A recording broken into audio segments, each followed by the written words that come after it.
এই যে এখন লাইটিং লাগানো হয়ে গেছে বাড়িতে। আর ওই যে বসে রয়েছে আমার বাবা, এই যে বাবা বসে আছে। ওপরে হচ্ছে বাবার ফুলের বাগান, সেগুলোকেও লাইটিং দিয়ে সাজিয়েছে।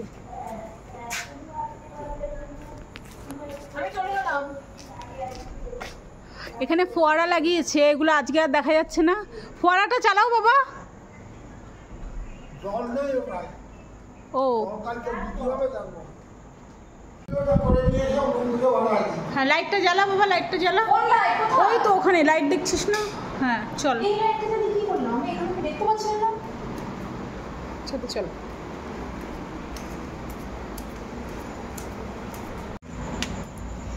এখন এসছি ছাদে। ছাদে হচ্ছে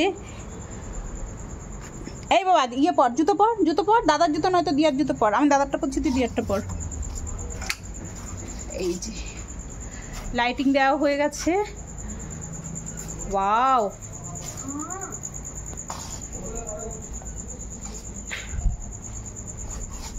লাইটিং তো দেখা যাচ্ছে না, লাইটটা অফ করলে দেখা যাচ্ছে। এখানে মাঝে মাঝে একটা করে ফুলের মালা দিতে হবে, তা না হলে ভালো লাগবে না, তাই না? I love you.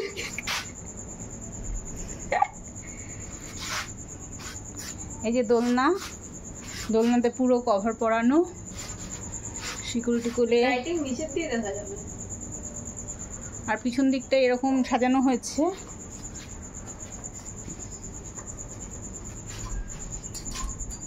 দারুণ লাগছে, খালি এখানে ফুলের ইয়ে দিয়ে ডেকোরেশনটা বাকি। আর এখানটায় আলপনা দিতে হবে। এখন আমি আর মন দুজনে দোল খাচ্ছি আর মানে চিন্তা করছি কালকে কোথায় কি করা যায় না যায়, কিভাবে কি সাজানো যায়। কালকে আমার তো এসে আলপনা দিতে হবে, ওটা হচ্ছে প্রথম কাজ।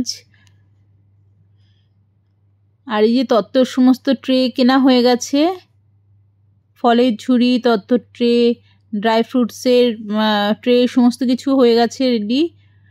বাবার এদিকে হলদির জামা কাপড়গুলো। আর আমরা তো আজকেই সমস্ত কিছু নিয়ে চলে গেছি। এখানে কসমেটিক্সের জিনিস টিনিস, সাজাগোজের জিনিস, জামা কাপড় সব নিয়েই আজকে চলে গেছি। এখন এই পরিষ্কার করছি। মা রিঠা দিয়ে ভিজিয়ে রেখেছিল, মা শাখা পলা সোনার চুড়ি টুড়ি সেগুলো সব এই রিঠার জলে ভিজিয়ে রেখেছিল, রূপোর কৌটো। আর এখন বাড়ি চলে এসেছি আমি। এখন এসে এটা হচ্ছে হলদির জন্য একটা ব্যানার তৈরি করছি। কালকে এই যে মা বাবার এই ছবিটাকে আমি বড় করে নিয়েছি ফটো পেপারে, এরকম করে নিয়ে পাশে গ্লিটার টেপ আটকে দিয়ে তার উপরে এরকম করে ব্রাশ দিয়ে লিখছি। এই যে লেখা হয়ে গেছে। এবার দুই সাইডে দুটো ফুলের মতন মোটিভ করব, উপরে আর নিচে কোনাকুনি।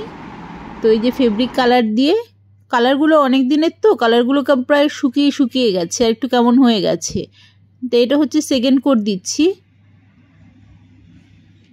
এটা আজকে সমস্ত কিছু করে নিয়ে তারপরে রাত্রিবেলায় শোবো। আবার কালকে তাড়াতাড়ি উঠতে হবে, তাড়াতাড়ি উঠে কালকে আমার যেতে হবে বারাসাতে। কালকের থেকে তো প্রচুর কাজ।